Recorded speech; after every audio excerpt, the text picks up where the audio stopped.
I really appreciate the opportunity to be here, and Danny was very nice in inviting me to participate in this event. The only gripe I have is having to follow Jose, which is a pretty tough number. And unlike Jose, I like clapping seals, so that's keep that in mind at the end of my presentation.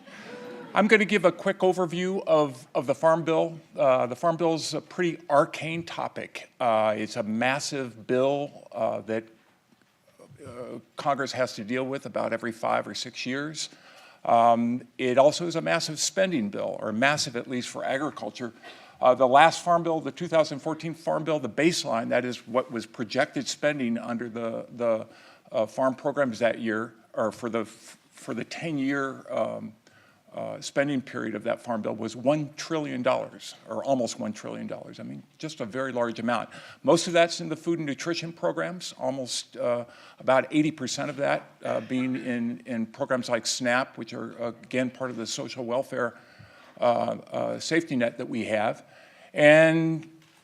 But I think a lot of people, if you were just to ask someone on the street, because of the title, if nothing else, when you talk about farm programs, people tend to concentrate on the commodity programs. Well, what I'd like to leave you with after my brief 10 minutes here is the fact that the Farm Bill is a lot more, and there's a lot of other things going on in the Farm Bill. If you look at where the money is, however, as I mentioned, a lot of it is in the food and nutrition programs, particularly SNAP, and the commodity programs and other programs that are connected with commodity programs. So you essentially have, in the current baseline, if you look out over the next 10 years, the Congressional Budget Office sees about $20 billion split between conservation, crop insurance, and the commodity programs. And crop insurance is probably the largest component of that, almost $8 billion annually. We have conservation programs is another $6 billion or so, and the commodity programs another $6 billion or so. And so those, when people talk about trying to get budget cuts and other things, that's where a lot of that energy is focused.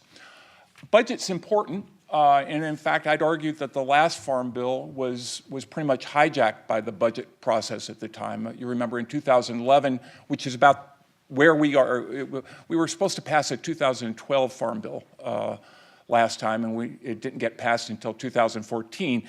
But in 2011, when the opening debates on the Farm Bill were happening, a lot of people were interested in setting up, or Congress was interested in having a whole set of hearings on all the titles like they typically do. But unfortunately what happened was all the budget activity, and you remember the super committee and other things, and I think that a lot of the proposals that emerged in the 2014 Farm Bill were essentially crafted in a very short period within, in the debate over the budget and what emerged out of the super committee, and it didn't change very much, frankly, from 2011 till they were passed in 2014. As a consequence, I think there's a lot of, what you see, at least for the farm programs, is a lot of disgruntlement about, well, an individual program here, an individual program there. You'll hear cotton farmers complain about the supplemental insurance program that that was passed for cotton. Dairy farmers have a margin protection program that they've been less enamored with. And then most of the grain and oilseed farmers got a choice between having a price-based program or a revenue-based program. And the choice was, the results were pretty distinctive. Most of the southern commodities like rice and peanuts chose a price-based program. Most of the northern, midwestern commodities like corn and soybeans chose an area-based program. And if the Congressional Budget Office is right, if those producers were given another choice, what you'd see is a lot of corn and soybean farmers probably switching to the price-based program now. So there's a lot of, on at least the mainstream commodity issues, a lot of things to resolve, and I think a lot will depend on ultimately how much budget these committees are given to work with. What you'll hear the farm proponents say is that as a percent of overall total U.S. government spending, farm program spending is pretty small. But I think then too, a lot of critics would say, well, so too are farm program spending small relative to the overall $400 billion or so of receipts that farmers receive every year in terms of sales crops and livestock. But I think even more importantly is what goes on outside of those particular titles, because the Farm Bill is a very, very broad program, as I mentioned. And so you look at titles like the research title, and I was pleased to hear Congressman Panetta talk about how important research and development was, because I think that is one that public spending and research has declined, certainly in real terms, and yet we know the sort of rates of return that we see on public research and development are so important. So I think that hopefully that will get addressed in a very constructive way during this next Farm Bill. Obviously, the nutrition programs are very, very important and will be a part of this debate as well. There has been issues about whether or not to pull nutrition out. I think a lot of people, certainly on the ag committees, feel that they should be part of the Farm Bill.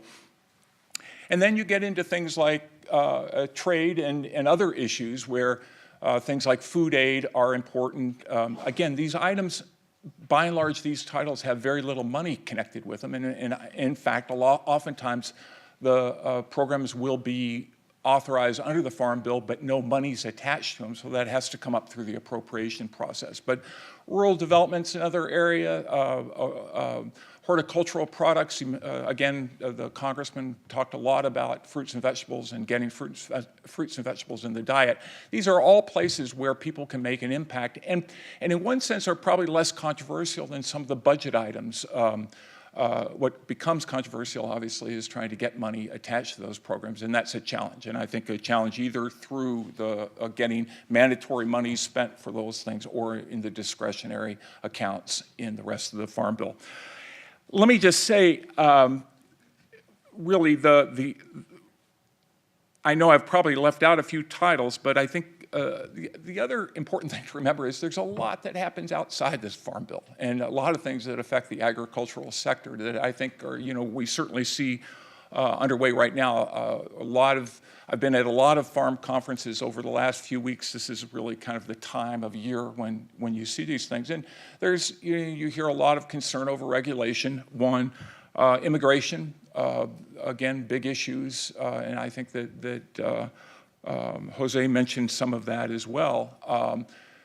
Trade policy, with some real concerns that not just on terms of potential trade wars with countries, but also things like border adjustment tax and other things that get again, think Farm Bill's arcane. Border adjustment tax is about as arcane as it gets. But these, just to say, there are a host of other areas, let alone the trends that are going on in the food industry that I think are far more interesting in one sense than a lot of the things that I typically get involved with. But things like development of private standards, other sorts of things that are transforming the industry in very, very significant ways that you think, here's really where 21st century agriculture is going, and yet we tend to oftentimes get back in a debate over what many would say, are programs from the 1930s. But with that, let me just wrap up my comments, and I look forward to the panel. I'm sure Chuck will introduce them or bring them on, but I think we have a very, very good panel and very diverse panel, so hopefully we'll have a very good discussion. So thanks very much.